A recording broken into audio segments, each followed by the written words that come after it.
I'm wondering why pay a lot of money for vintage stereos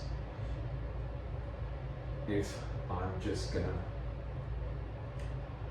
let it sit in my place and piling them up and not making money. It came to my head that I have to dispose some of my vintage stereos is because it's been piling up, and it's good to make money from it, from those vintage stereos, and leave few of my favorites vintage stereos for myself and buy more this coming 2024 this summer, and replace those old vintage stereos that I have collected and replace it with the different models and looks, and buy and stash my shelves in garage and sell the old ones with profit. My question, guys, is as a buyer and as a seller, I wonder why some sellers are selling their vintage stereos overpriced, and to me it's not fair for the consumers that they want to buy. I understand some sellers don't care if consumers will pay a lot of money for these vintage stereos because they just want to make money and make profit. Some sellers, guys, are fair, some sellers are not, and me as a seller, because I buy and sell, and I just want to sell my stereos even though I want to make profit, but I don't really overprice them too high because I know the value and I know the price of the vintage stereos. Many times, guys, I buy in eBay and I spend few dollars, extra dollars for vintage stereos and shipping and handling. But to me, I think it's not good anymore to buy on eBay because you're gonna pay more money and you're gonna pay more money for shipping and handling. That's only my idea and my belief that people buy in eBay spend more money, and it's not a good business to buy in eBay and resell it for a high price. And today, guys, this is what's happening because of the inflation.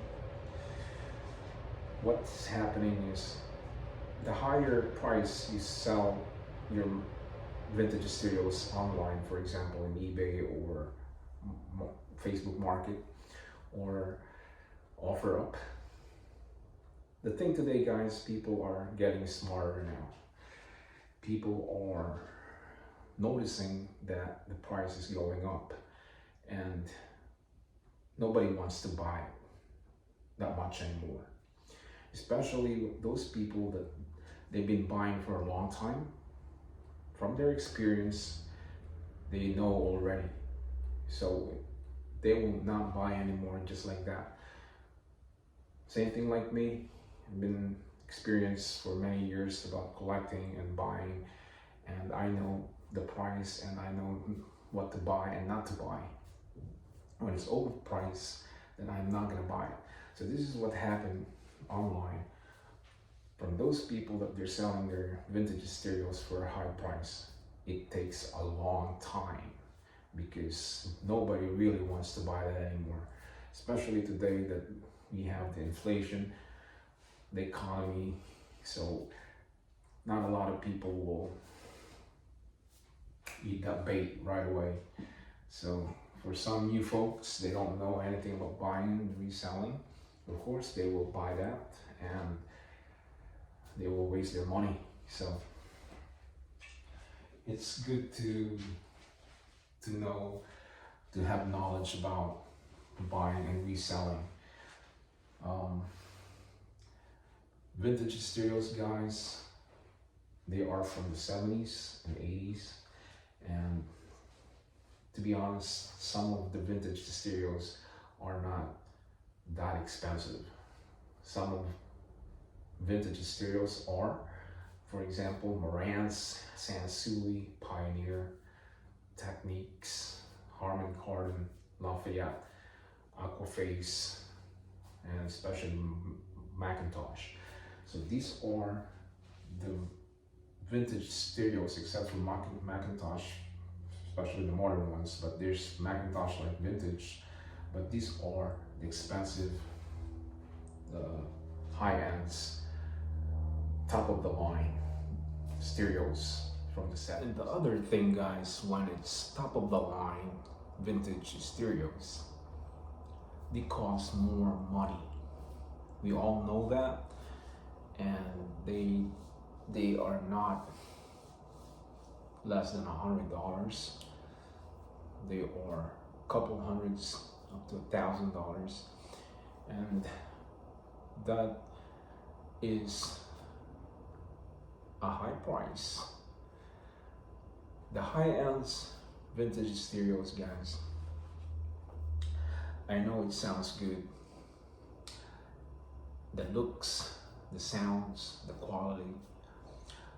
But the other thing about that, guys, because I'm thinking, like, if something happens, if it breaks, then it's gonna cost more money.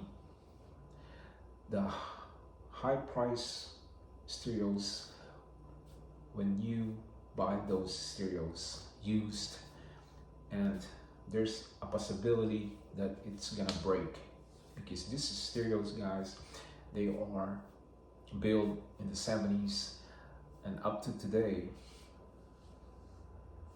they are still working, but you never know what could happen. So this is the reasons why I'm a little,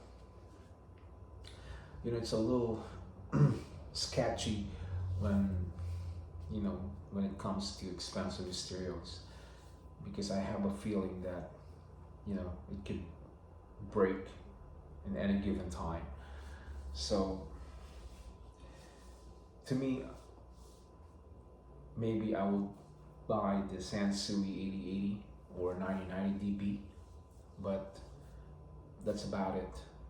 I will never buy more expensive stereos ever, because today's inflation, prices are going up. The sellers are hiring their price, even the shipping and handling. And if you look in Facebook Market, eBay, Let Go, you'll see the price, guys. It's skyrocketing.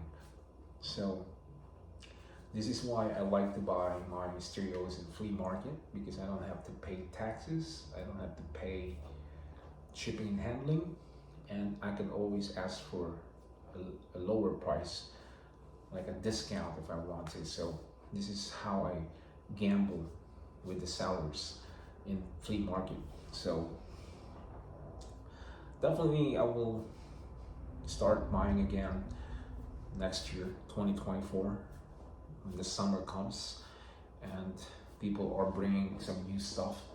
And definitely, right now, this moment, it's winter, it's cold, nobody really goes to the flea market. It's not indoors, and nobody wants to freeze out there. So I'll wait until the 2024, and then summer comes, then I start buying and reselling again. There's some stereos that I'm selling online. I'm selling on eBay, and but not much like it used to be, like last summer. And I sell sometimes at the flea market. I go there. I sold some of my stereo receivers.